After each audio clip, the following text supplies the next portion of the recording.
The grand chamber of the Galactic Concil was a sight that still amazed visitors after centuries of operation. The massive sphere floated in orbit around Zentara Prime, its walls made of transparent metal that showed the stars beyond. 47 species had seats in this chamber, each represented by their finest diplomats and leaders. Today, they had gathered to celebrate what they called progress.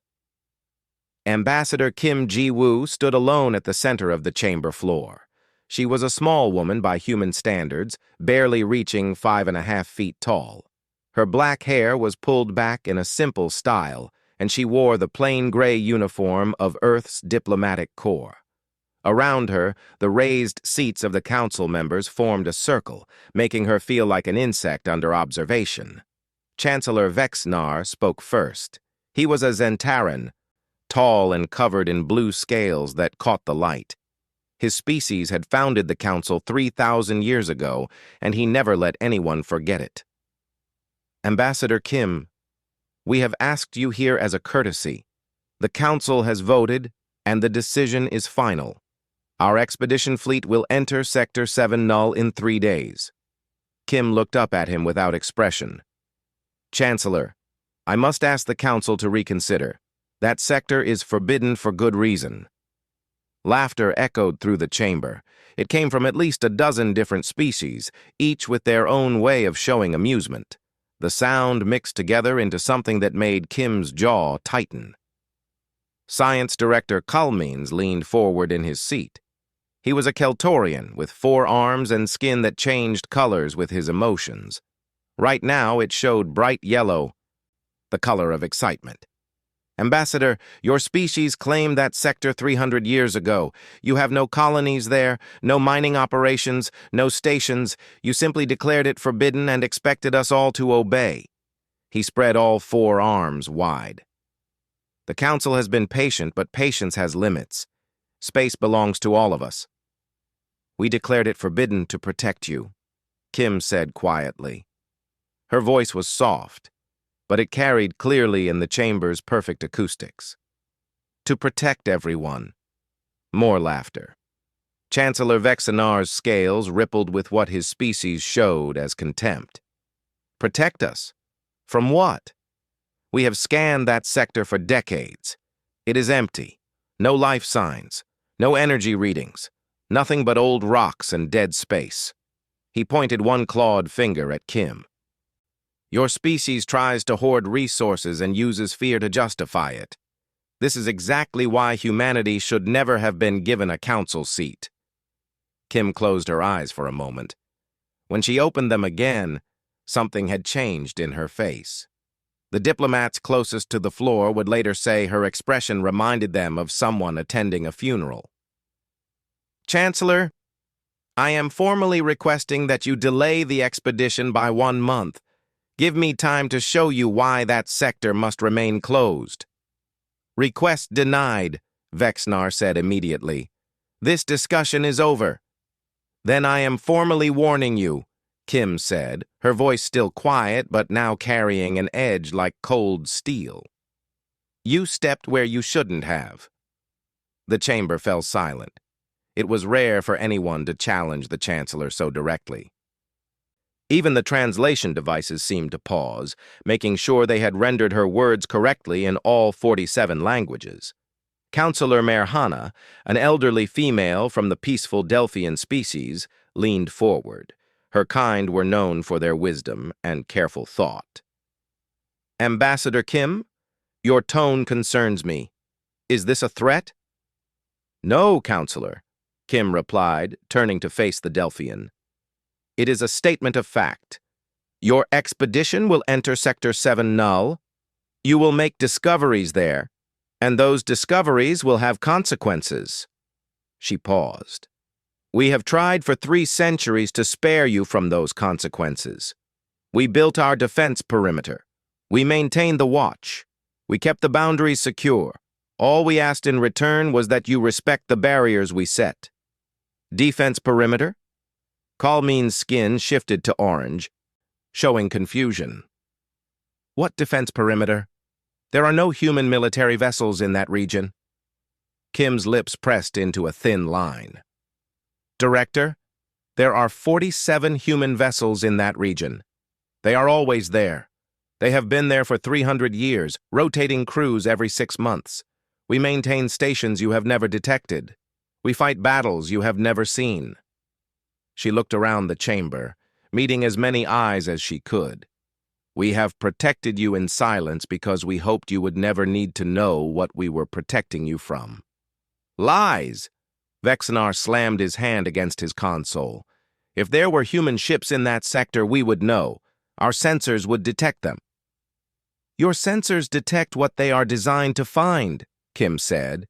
They look for energy signatures, heat, radiation, communications. Our Guardian fleet runs on minimal power. They maintain communication silence.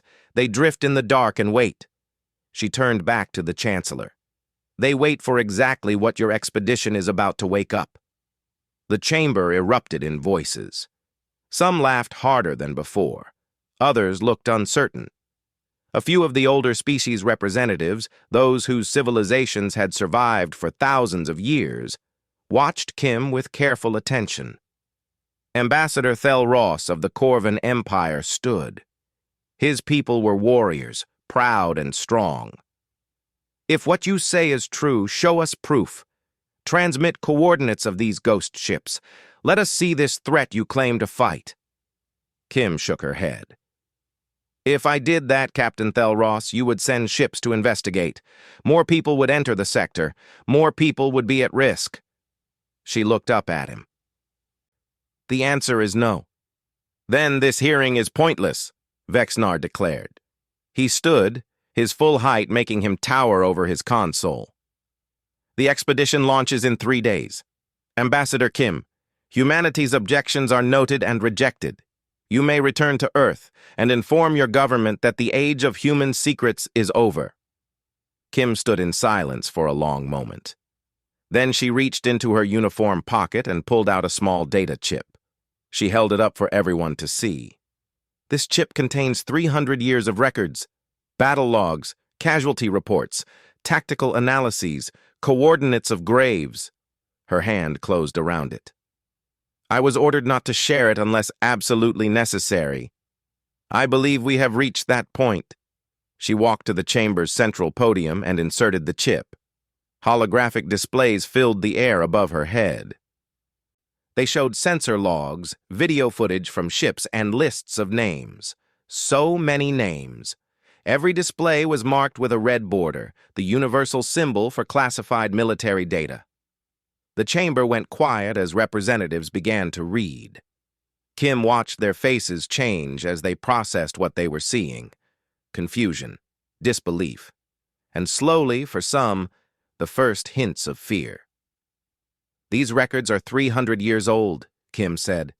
They document our first encounter with what waits in Sector 7 Null. We lost 4 colony ships, 73,000 people. We barely escaped with the knowledge of what we had found. She looked around the chamber. We have spent every day since then making sure no one else has to face what we faced. We built the barriers. We stood the watch.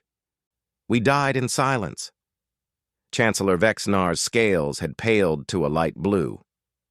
This could be fabricated. It could be, Kim agreed. You will discover the truth in 3 days. She removed the data chip and held it in her palm. When you do, when your expedition finds what sleeps in that sector, remember this moment. Remember that humanity tried to warn you, tried to protect you. She placed the chip back in her pocket. We will do everything we can to save your people. But Chancellor, Science Director, honored council members, please understand this truth. You stepped where you shouldn't have. She turned and walked toward the chamber exit. Behind her, voices rose in argument. Some called her back, others dismissed her words. But Kim Ji-woo did not stop. She had delivered her warning. Now all she could do was prepare for what came next. As the chamber doors closed behind her, she touched the communication device in her ear. This is Ambassador Kim. Alert the Guardian fleet. Tell them to go to high alert status. The Council expedition launches in 3 days. A voice crackled in her ear. "Understood, Ambassador. Should we begin evacuation protocols?" Kim closed her eyes. "Not yet, but have the ships ready. When the call comes, it will come fast." She paused. "And contact Earth Command. Tell them I may have failed." She walked down the empty corridor, her footsteps echoing in the silence. Somewhere far away, in a sector of space the galaxy had forgotten, ancient machines were waiting. In 3 days, they would wake up. And then the galaxy would understand why humanity had nightmares about the dark. Captain Thelross stood on the bridge of the exploration vessel Bright Discovery and felt proud. His ship was the largest in the expedition fleet, carrying the most advanced sensors and the finest crew the Council could provide. Behind him, 17 other ships maintained perfect formation as they approached the boundary of Sector 7 Null. "We are crossing the human boundary line now, Captain," his navigator reported. The navigator was a young Zentaran female, her scales showing the green color of excitement mixed with nervousness. Thelross nodded. He was Corvin, a species that had earned its reputation through courage and strength. His people did not believe in fear of empty space. "Maintain course. All ships begin deep sensor sweeps. Let us see what the humans were so afraid of." Science Director Kallman stood at the sensor station, his forearms moving across multiple displays at once. His skin rippled through several colors as data poured in. "Captain, initial readings show nothing unusual. Background radiation is normal. No energy signatures detected. No artificial structures." He looked up, his skin settling into a satisfied orange. "Just as we predicted. The sector is empty." "Continue deeper," Thelross ordered. "We will prove there is nothing here to fear." The fleet moved forward into the sector. Around them, space looked like any other region of the galaxy. Stars shone in the distance. Asteroids drifted in their ancient patterns. Nothing seemed wrong. Nothing seemed dangerous. For 3 days they searched. The ships moved in careful patterns, their sensors reaching out in all directions. They found old asteroids. They found dust clouds. They found the usual debris that filled any sector of space. But they found nothing that explained why humanity had declared this region forbidden. "This is a waste of time," Kallman said on the 3rd day. His skin showed purple, the color of frustration. "There is nothing here. The humans have been guarding empty space for 3 centuries. But Thelross had begun to feel uncomfortable. He could not explain why. He was a warrior, trained to trust his instincts, and something felt wrong. The sector was too empty, too clean. Space was never this empty.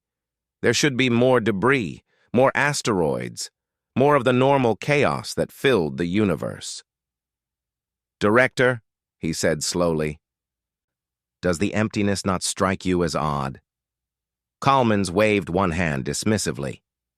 "Space is vast, Captain. Empty regions are common. Not like this." Thelross pulled up a star chart. "Look at the surrounding sectors. They all have normal density of matter, asteroids, comets, dust. But here?" He highlighted Sector 7 Null. "Here it is all pushed to the edges. The center is almost completely clear." The science director moved closer to examine the data. His skin slowly shifted to yellow, then orange, then to a color Thelross had never seen before. A pale, sickly blue. "Captain," Kallman said quietly, "something cleared this sector. Something pushed all the matter to the edges." "What could do that?" "I do not know, but Captain, I recommend we—" The alarm cut him off. Every screen on the bridge flashed red. The sensor operator, a 3-eyed Belkarian, shouted in panic. "Contact! Multiple contacts! They are coming from beneath us!" "Beneath us?" Thelross looked at the display. Space had no up or down, no beneath or above, but he understood what the operator meant. From the direction of the galactic plane's lower edge, something was rising toward them. Many somethings. "What are they?" he demanded. "Scanning now." Kalmins's skin had turned completely white, all color drained away. "Captain, I am reading massive energy signatures. They are artificial, designed, and they are old. Very, very old." The main screen showed what their sensors had found. Thelros felt his blood turn cold. Rising from below the galactic plane were structures, massive structures. Each one was the size of a small moon, made of black metal that seemed to absorb light rather than reflect it. They were perfect spheres, completely smooth, except for patterns carved into their surfaces. Patterns that looked like mathematical formulas, like instructions. "How many?" Thelros whispered. "Counting now. 12, 15, 20. The sensor operator's voice shook. "Captain, they keep coming. I count 47 now. No, 50. They are rising from some kind of dormant position." Kalman stared at his readings. "Captain, these structures have been here the entire time. They were powered down, completely dark. Our scans passed right over them because they were emitting nothing, no heat, no energy. They were dead. And now? Now they are waking up." The structures began to change. Sections of their surfaces split open, revealing interiors that glowed with a sick green light. From inside each structure, smaller objects began to emerge. They were the size of ships, but they moved wrong. Too fast, too precise, like they knew exactly where to go and what to do. "Are they ships?" Thelros asked. "I do not think so." Kalmins worked his controls frantically. "They read as drones, automated units. Captain, I am detecting weapon systems, very powerful weapon systems, and they are targeting us." "Shields up, battle stations, all ships, prepare for evasive." The first structure fired before he could finish the order. A beam of green energy lanced across space and struck the science vessel Explorer's Dream.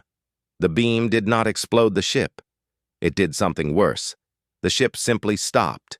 Every light went dark. Every engine went silent. And then the ship began to dissolve. Its hull broke apart into individual molecules that drifted away like dust. "What was that?" someone screamed. "Molecular disintegration," Kalmin said. His voice had gone flat, emotionless. It was the sound of someone who had stopped feeling fear because the fear was too great. "That weapon broke down the atomic bonds holding the ship together." More beams fired. The heavy cruiser Valiant's Pride tried to dodge. The beam followed it with perfect accuracy. Another ship gone, turned to dust in seconds. "Return fire," Thelros ordered. "All ships, return fire." The fleet's weapons opened up. Missiles streaked across space. Energy weapons blazed. Kinetic rounds flew at tremendous speeds. Every weapon struck the black structure's dead center. The explosions were massive, bright enough to hurt the eyes. When the light faded, the structures were unchanged. Not a single mark showed on their surfaces. "Impossible," Kalmins breathed. The drones were among them now. They moved through the fleet like predators through prey. One drone attached itself to the side of a destroyer. Metal tentacles emerged from its body and began cutting into the ship's hull. Crew members' screams came over the communication channels as the atmosphere vented into space. "All ships, retreat!" Thelros shouted. "Fall back to the boundary! Get out of this sector!" But the drones were faster. They cut off escape routes. They herded the ships like animals. More green beams fired. More ships dissolved into nothing. In less than 10 minutes, the expedition had lost 7 vessels. 7 ships and all their crew erased from existence. Thelros watched his tactical display as ships blinked out one by one. His hands gripped the arms of his command chair so hard his claws cut into the metal. He had led these people here. He had dismissed the human warnings. He had been so sure of himself, so certain that humanity was simply being territorial. "Send a distress call," he said quietly. "Maximum power, all frequencies. Tell them we found something. Tell them the humans were right. The communication officer worked her controls with shaking hands. "Message sent, Captain. Broadcasting continuously." "Good." Thelros looked at his crew. They were all watching him, waiting for orders. They trusted him. They believed he could save them. He had to try. "All power to engines and shields. We run for the boundary. Stay together. Protect each other. We will get out of this." But even as he said it, he knew it was probably a lie. The structures were fully active now. The drones filled the space around them like a swarm of insects. And somewhere in the back of his mind, Thelros understood a terrible truth. These things had been sleeping here for who knew how long. The human scans must have detected them somehow. Humanity had found them and learned what they were. And then humanity had spent 300 years making sure no one woke them up. Until now. Until the Council, in its arrogance, had come looking for what they thought was treasure or resources, and instead, they had rung the dinner bell for something that should have stayed asleep forever. A new message appeared on his screen. It was coded with human diplomatic encryption. Thelros opened it with trembling hands. The message was from Ambassador Kim Ji-woo. It contained only 7 words. "Stay alive. We're coming. Hold on." Thelros looked at those words for a long moment. Then he turned to his crew. "You heard the ambassador. We hold on. We survive. The humans are coming." "Can they help us?" his navigator asked. Her scales had gone pale white with fear. Thelros looked at the structures on his screen, at the drones that hunted his ships, at the green beams that erased matter itself. "I don't know," he said honestly, "but right now, they are our only hope." Another ship died, and another. The expedition fleet was being torn apart. All around them, in the darkness of Sector 7 Null, ancient machines continued to wake up, and they were hungry. The emergency session of the Galactic Council began in chaos. Representatives shouted at each other across the chamber.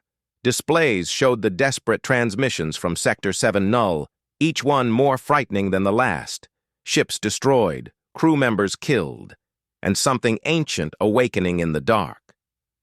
Chancellor Vexnar stood at his position, his scales showing colors that shifted between anger and fear. "How many ships have we lost?" 7 confirmed destroyed, a military advisor reported.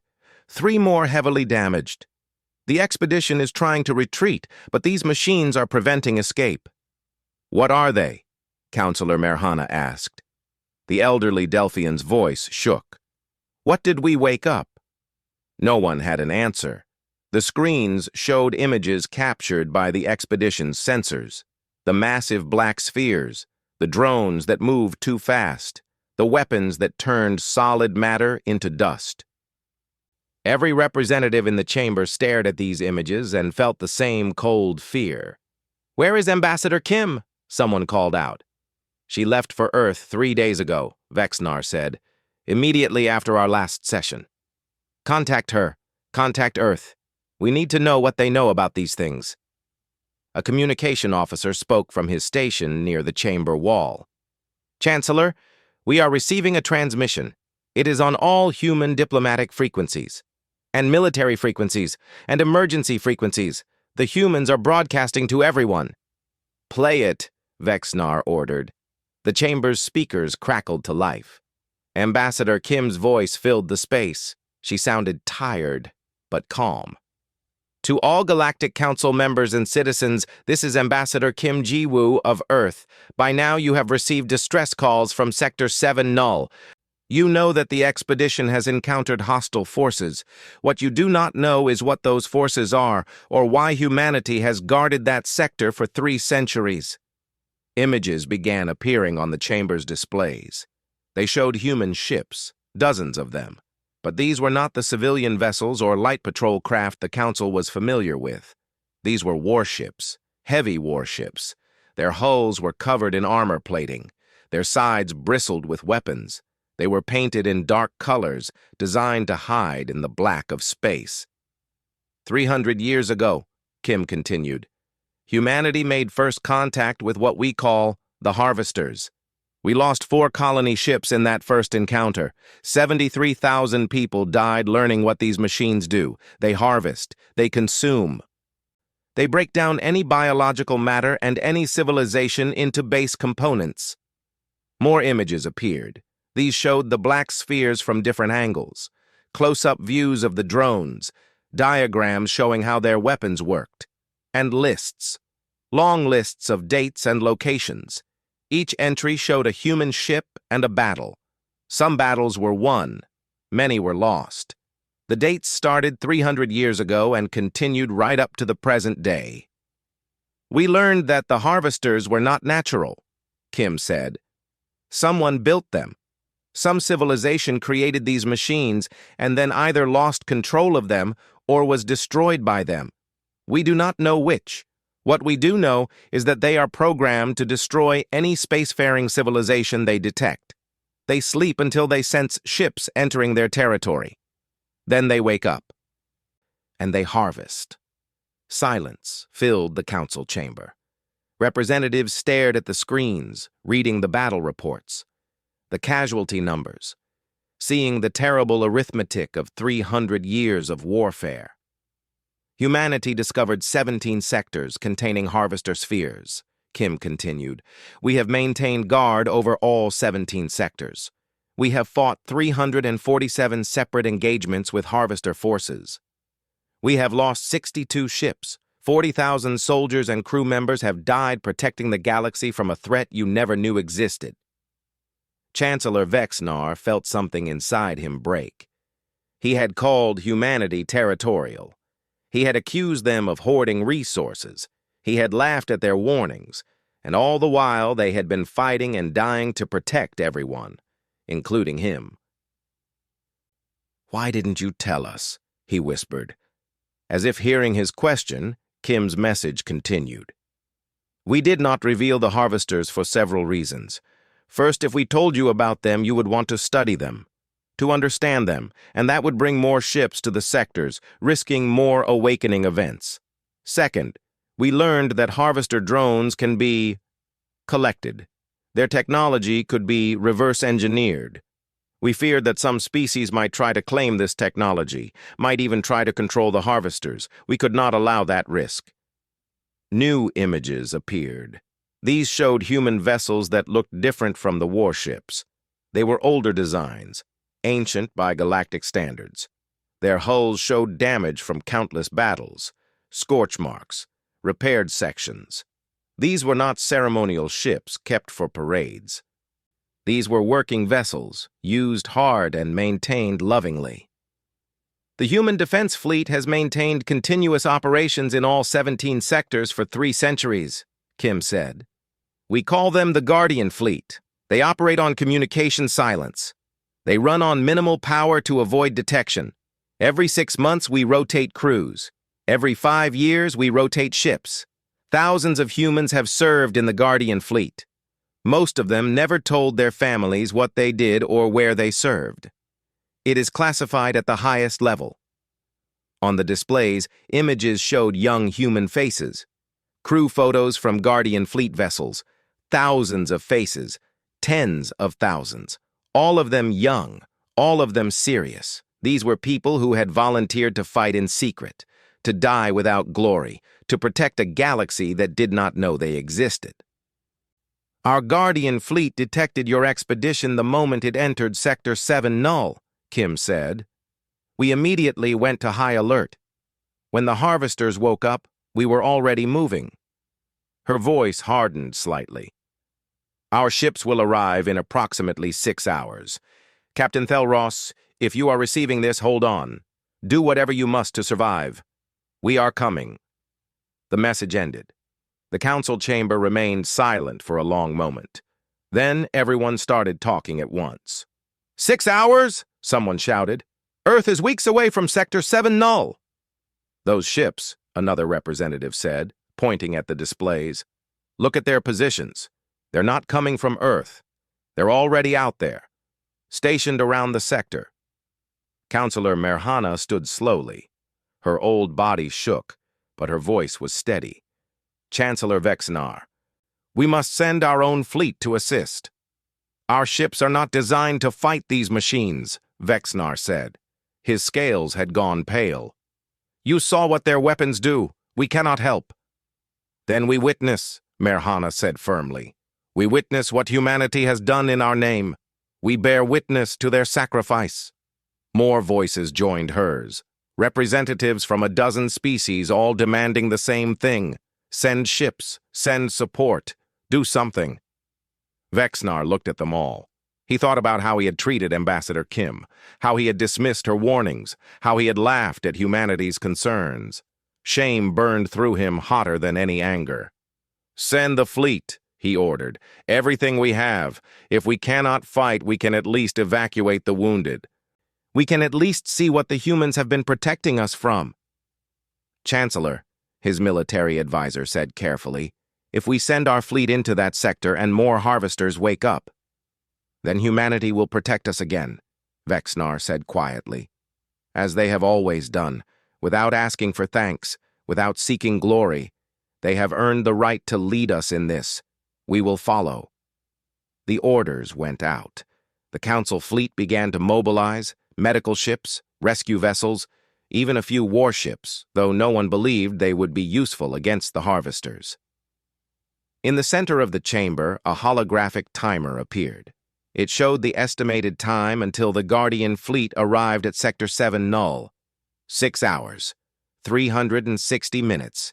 Every representative watched those numbers count down.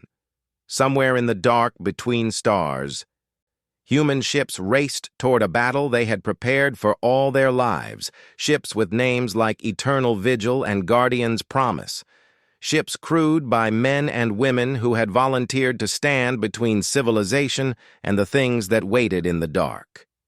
And at the center of that fleet, aboard the command ship, Ambassador Kim Jiwoo sat in her small cabin.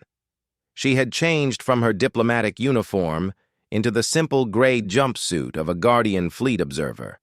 On her desk sat a datapad showing faces, the faces of every human who had died fighting harvesters over the past 300 years. She touched the screen gently, her finger tracing over the images. "We're coming," she whispered to them, to the dead who had held the line before her. "We won't let their sacrifice be in vain. We'll bring them home."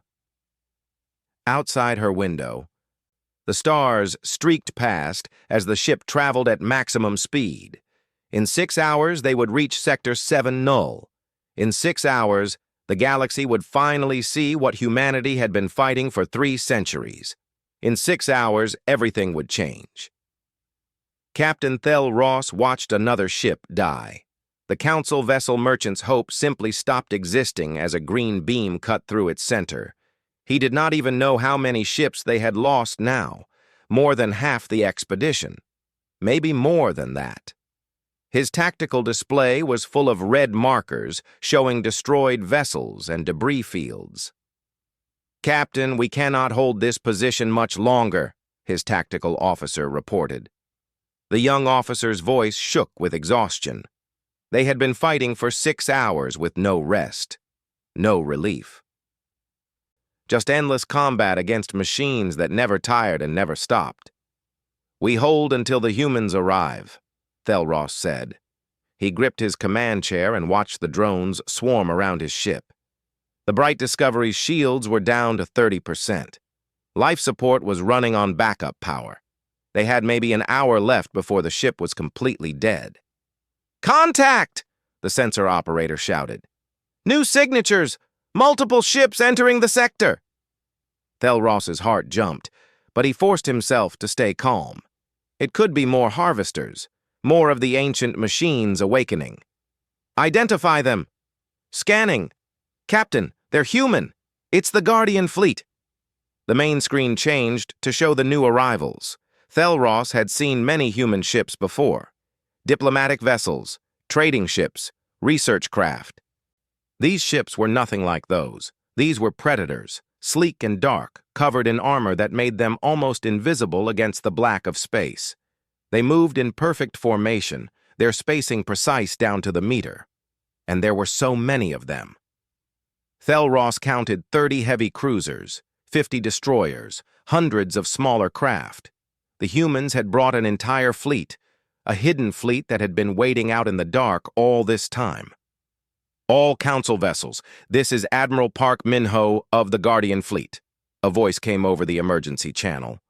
The Admiral's voice was calm, almost gentle.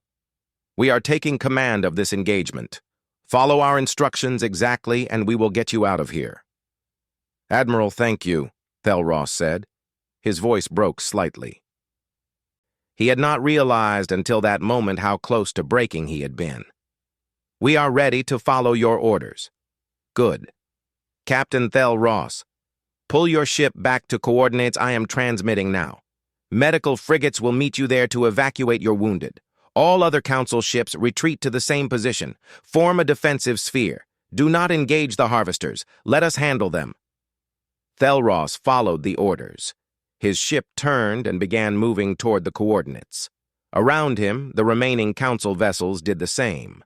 As they pulled back, the Guardian fleet moved forward. The harvesters focused on the new arrivals immediately. Dozens of drones swarmed toward the human ships. The massive spheres began charging their weapons, green light building in their depths. "Here they come," someone whispered on the bridge. The harvesters fired. Beams of green energy lanced across space toward the human fleet. But the human ships were already moving. They scattered in perfectly coordinated patterns, each ship knowing exactly where every other ship would be. The beams passed through empty space where ships had been moments before. "How did they do that?" Science Director Kalmins breathed. He had been silent for hours, staring at his readings in shock. Now his skin flickered between colors too fast to identify. They moved before the harvesters fired, as if they knew what was coming. They did know, Thelross said slowly, understanding dawning on him. They have fought these machines for 300 years. They know how harvesters target, how they think. The humans have studied every aspect of their enemy. The Guardian fleet returned fire. But they did not use energy weapons or missiles like the Council ships had. Instead, they fired solid projectiles, massive rounds of metal moving at incredible speeds. The rounds were not explosive. They were just metal. Simple, heavy metal. The projectiles struck the harvester spheres with tremendous force, and to Thelross's amazement, they worked. The spheres rocked from the impacts. Pieces of their black armor cracked and broke away. The humans had found the one weakness the harvesters had. Their weapons could destroy almost anything, but their armor was just armor. Kinetic force could break it. "Target the drones," Admiral Park's voice came over the command channel. "Pattern Delta 7, fire on my mark." The human fleet shifted formation. Suddenly, instead of fighting as individual ships, they moved as one organism. Destroyers created a wall of weapons fire. Cruisers positioned themselves as anchors. Smaller craft darted between the larger ships, drawing drone attacks and leading the drones into kill zones. It was beautiful, terrifying, and beautiful at the same time. This was not how the Council fought battles. Council fleets were made of individual ships, each captain making their own decisions. But the Guardian fleet fought as a single unit with a single mind. Every ship trusted every other ship completely. "Mark," Admiral Park said calmly. Every human ship fired at once. The concentrated fire caught 3 drones and tore them apart. Metal and circuitry scattered across space. The remaining drones immediately changed tactics, trying to adapt to the new threat. But the humans adapted faster. They shifted to a new formation, changed their fire patterns, moved in ways that made the drones' calculations fail. This was what 300 years of experience looked like. This was what happened when a species prepared for one specific enemy and learned every possible way to fight them. "Captain Thelross," a new voice spoke on a private channel. It was Ambassador Kim. "I am aboard the command ship. Are you injured?" "I am fine, Ambassador," Thelross said. He felt tears building in his eyes, tears of relief, tears of shame. I am sorry. You tried to warn us. I did not listen. We will discuss that later, Kim said gently.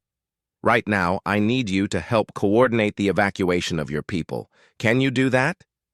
Yes, I can do that. Good. Medical ships are approaching your position now. Transfer your wounded first. Then we will get everyone else to safety. Thelros watched as human medical frigates approached. They were painted white with red crosses, the ancient human symbol for medical care. The frigates formed a protective ring around the council ships. Human fighter craft circled them like guardian angels. We are here now, Kim said softly. You are safe. On the main screen, the battle continued. More harvester spheres were awakening. The humans had destroyed 5 of them, but 10 more rose from the depths. 50 drones had been destroyed, but 100 more emerged to replace them. Ambassador, Thelros said quietly, can you win this battle? There was a long pause. When Kim spoke again, her voice carried an emotion Thelros could not identify. Sadness, perhaps, or resignation.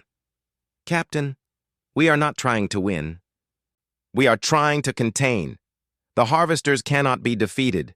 They can only be put back to sleep. And that requires... She trailed off. Requires what? Sacrifices.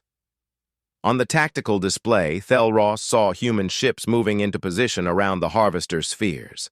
They were forming a cage, a massive sphere of ships surrounding the enemy, and at the center of the human formation, one ship stood out. It was the largest vessel in the fleet, a dreadnought. Its hull was ancient, scarred from countless battles. Its name was written in large letters, Prometheus. All ships, this is Admiral Park, the command channel crackled. We are implementing Containment Protocol Alpha 7. The Prometheus will be our anchor. All other vessels, maintain your positions. Do not break formation, no matter what happens. Thelros felt cold fear wash over him. What is Protocol Alpha 7? Kim's voice answered him, but she was not speaking to him. She was speaking to her own people, to the humans who had spent their lives preparing for this moment. Protocol Alpha 7 is our final option.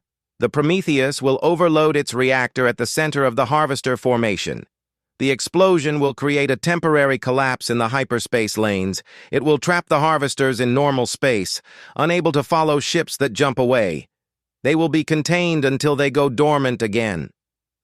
A temporary collapse? Coleman's turned to stare at Thelros. That means anyone inside the collapse will be trapped. They will not be able to jump to hyperspace either. Yes, Kim said simply. The Prometheus crew volunteered for this mission. They understand what it means. They will die, Thelros said. All of them. Yes. The simple truth of it hit Thelros like a physical blow. The humans were going to sacrifice an entire ship, hundreds of crew members, all to contain the harvesters, all to protect the rest of the galaxy. There must be another way, he said desperately. There is not, Kim replied.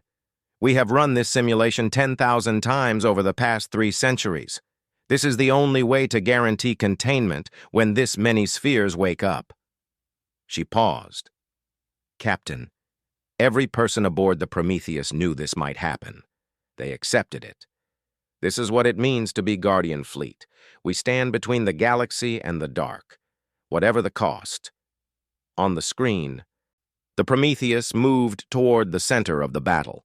Drones swarmed toward it. The massive ship's weapons fired continuously, clearing a path. Other Guardian Fleet ships moved to support it, sacrificing themselves to ensure the Prometheus reached its position.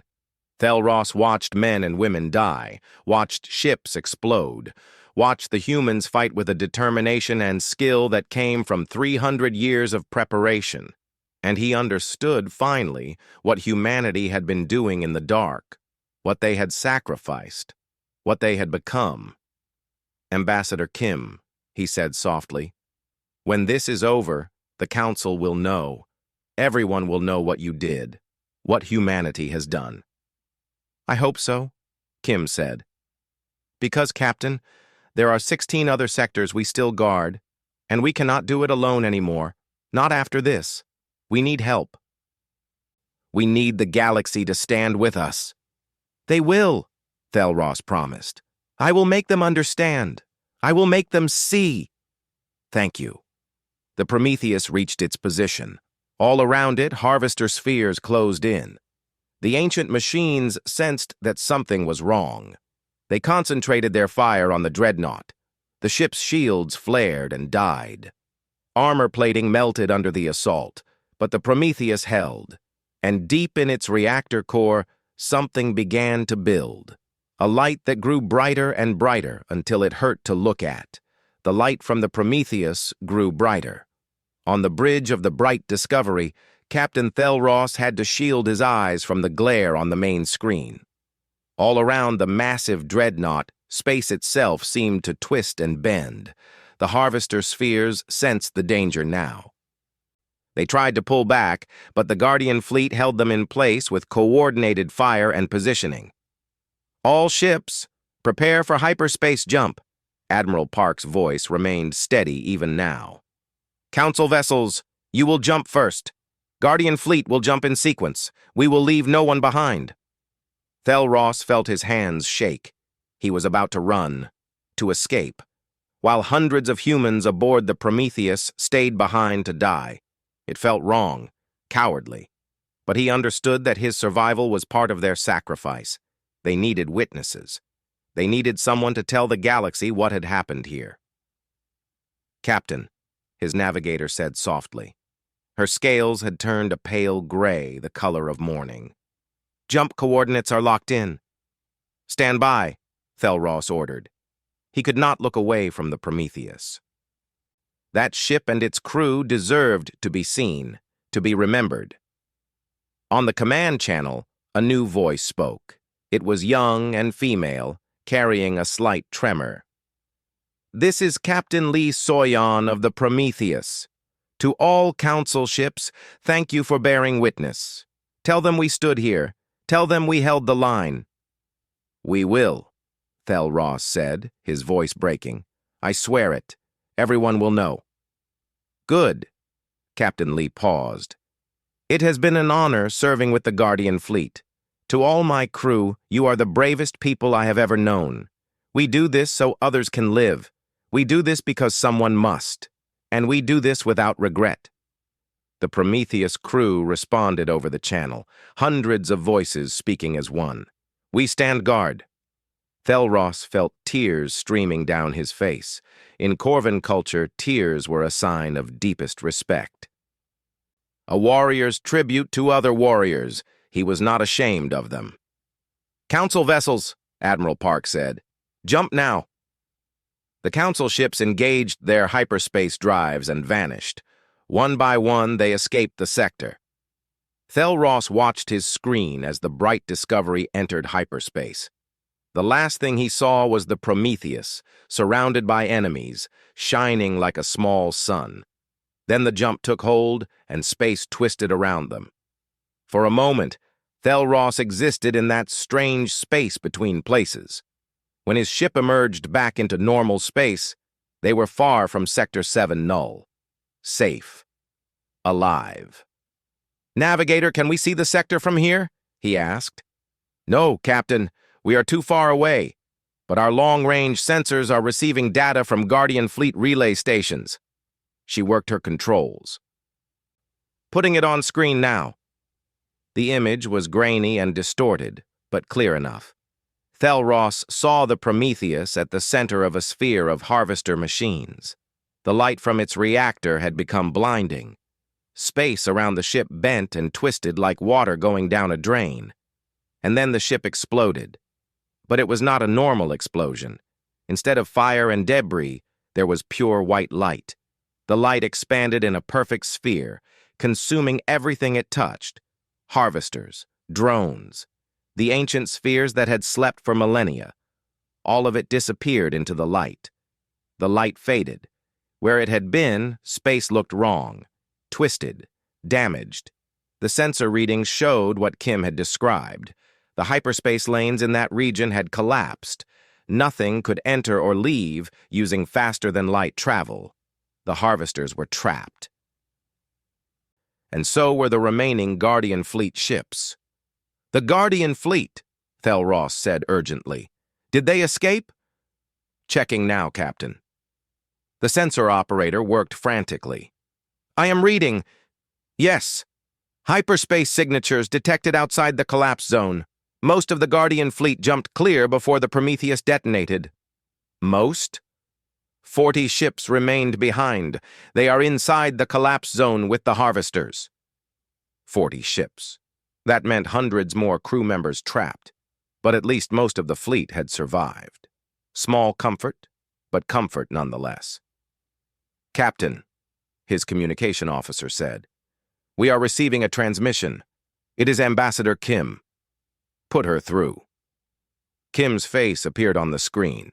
She looked tired. Her eyes were red, as if she had been crying, but her voice was calm. "Captain Thelros, are you and your crew safe?" "We are, Ambassador, thanks to your people." He paused. "I am sorry, so very sorry. We caused this." "You did not know," Kim said gently. "And now you do. That is what matters." She looked off screen for a moment, then back at him. "Captain, in approximately 2 hours, the entire Galactic Council will convene for an emergency session. You need to be there. You need to tell them everything you saw." "I will." "Good. Because this cannot happen again. There are 16 other sectors under Guardian Fleet protection. We have kept them secret for 300 years. But after today, we cannot maintain that secret. The galaxy needs to know what is out there. And the galaxy needs to help us guard against it." Thelros nodded. "What will happen to the ships trapped inside the collapse?" Kim's expression hardened. "The collapse will last approximately 6 months. During that time, the ships inside will continue fighting the harvesters. They will prevent them from reaching the edge of the zone. When the collapse ends, the harvesters will be dormant again. We hope. If they are not..." She did not finish the sentence. "I understand." The communication ended. Thelros sat in his command chair and looked at his crew. They all looked as exhausted and shaken as he felt. They had survived something that would give them nightmares for the rest of their lives. But they had also witnessed something extraordinary. They had seen what it meant to be human, to sacrifice everything for others without hesitation. 2 hours later, Thelros stood in the Galactic Council chamber. Every seat was filled. Every species was represented. The chamber was completely silent as Captain Lee Soyon's final words played over the speakers.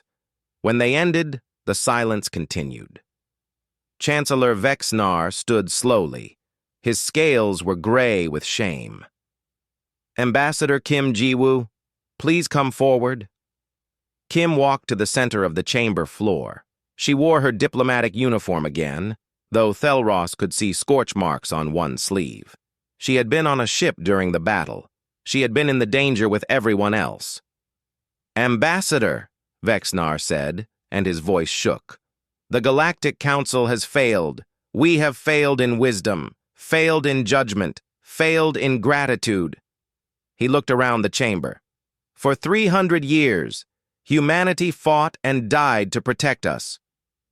They asked nothing in return except that we respect the boundaries they set, and we could not even give them that." Murmurs of agreement echoed through the chamber. Representatives from every species nodded. Some looked angry, most looked ashamed. "Today, the Council witnessed what humanity has done in the dark," Vexnar continued. "We saw your Guardian Fleet. We saw your ships. We saw your people sacrifice themselves for strangers who had mocked you and dismissed you." He slowly descended from his raised seat and walked down to the chamber floor. When he reached Kim, he did something no council chancellor had done in 1,000 years. He knelt. "On behalf of the Galactic Council, I ask for humanity's forgiveness. And I ask for your help, because we cannot face what you have faced. We need you." Kim looked at him for a long moment. Then she reached down and placed her hand on his shoulder. "Stand up, Chancellor. There is no need to kneel." When he stood, she continued, "Humanity does not want your guilt. We want your partnership. We want your help. Because you are right. We cannot do this alone anymore." She turned to face the chamber. "Today, I am authorized to reveal the full extent of what humanity has been protecting you from. There are 16 other sectors like Sector 7 Null, 16 other places where harvesters sleep. We guard them all. We have lost 40,000 soldiers doing so. We have spent resources that could have built cities. We have sacrificed lives that could have lived in peace." Images appeared on the chamber displays. Star charts showing all 17 sectors. Lists of every battle fought. Names of every human who had died. "We did this because it was necessary," Kim said, "because someone had to stand between the galaxy and the dark. But now the secret is revealed. Now you know. So I ask you, Galactic Council, will you stand with us? Will you help guard these sectors? Will you join the Watch?" The chamber erupted in voices. Every representative stood. Every species spoke at once. But they were all saying the same thing. "Yes. Yes, we will help. Yes, we will stand with you." Councillor Merhana's voice cut through the noise. "I propose the formation of the Jiwoo Accords, named in honor of Ambassador Kim Jiwoo, who tried to warn us. These accords will establish a joint defense force. Every species contributes ships and personnel. We will share the burden of guarding the sectors. We will share the sacrifice." The vote was unanimous. Every species agreed. Every representative committed their people to the defense of the galaxy. For the first time in Council history, the galaxy stood united in a single purpose. 3 months later, Ambassador Kim Jiwoo stood in a different place, not in a grand chamber or on a ship. She stood on a planet at the edge of Sector 7 Null. Around her, construction crews from a dozen species worked to build a memorial, a massive wall that would hold the names of every Guardian fleet member who had died in 300 years of service. Captain Thelross stood beside her. He wore the uniform of the new Joint Defense Force. Behind them, human instructors trained Council soldiers in anti-harvester tactics. The galaxy was learning to fight, learning to guard. "Will it be enough?"